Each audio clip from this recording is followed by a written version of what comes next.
Astăzi o să încercăm creioanele astea. Am desenat doar cu creioane Milanda, să începem. Eu nu știu să colorez, dar n-am colorat niciodată cu altfel de creioane.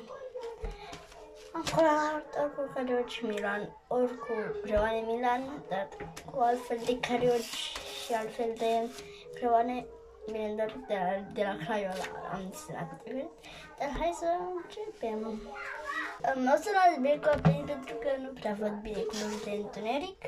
Și da, să începem. Astăzi o să-l colorăm pe omul de plastilină din Roblox, cei care nu știam. Deci, da, să-i facem coroana, gura, ochii, tot corpul. O să folosesc acest albastru. Nu pot să folosesc asta. Să ținem corpul. Gravim. Corpul, acum să facem coroana cu galbenul acesta. Foarte ciudat, sunt foarte ciudate creioanele astea. Gura și saliva, pentru că, na, tot în gură. Și am terminat. Ca să vedeți că este terminat, dar zăm. Dacă v-a plăcut și mai vreți episoade de genul, apăsați un like aici și călcuțelul dacă n-ați făcut.